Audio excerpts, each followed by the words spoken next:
In 1811, Benjamin Rush wrote to John Adams, urging him to repair his broken friendship with Thomas Jefferson. And now, my dear friend, permit me again to suggest to you to receive the olive branch which has thus been offered to you by the hand of a man who still loves you. Embrace each other. Bedew your letters of reconciliation with tears of affection and joy. Bury in silence all the causes of your separation.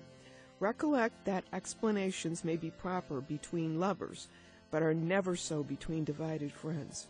Were I near to you, I would put a pen into your hand and guide it while it composed the following short address to Mr. Jefferson. Quote, Friend and fellow laborer, in the cause of the liberty and independence of our common country, I salute you with the most cordial wishes for your health and happiness. John Adams, unquote. I'm Sarah McConnell, and today on With Good Reason, immersed in the letters of the Founding Fathers.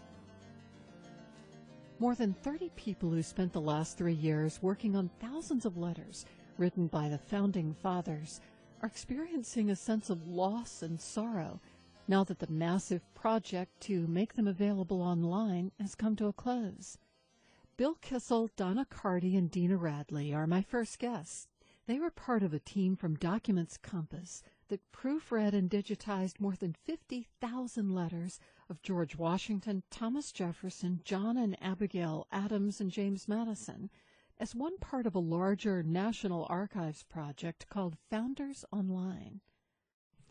Bill, Donna, and Dina, you spent months and even years now together reading and transcribing the letters of the Founding Fathers. You've said you've been deeply moved and maybe even changed by it. Bill, is that fair? Oh, it's very fair. Somewhere in that process, I remember having seen a production of Hamlet, when at the very end the whole stage was full of blood-covered bodies, and then as the lights came down, all the bodies stood up and came to the foreground, and it was as if those people had suddenly, in fact, come alive. And that's exactly how I felt about these letters. I felt as if each one of them individually or collectively should stand up and come forward for what was a curtain call and well-deserved applause. They were just terribly real and personal to me. And Dina, you said they felt maybe less like characters on stage than intimates of yours. This was like a soap opera. I got so involved in the reading, and I was one of the few people that was specialized in Abigail Adams' letters. Her handwriting is a little difficult. I could guess a letter. I could guess what that word was because I became so intimately involved with her writing that I could almost anticipate what she was going to say. What sort of writer was she? Was she emotional? Was she brilliant? She was emotional.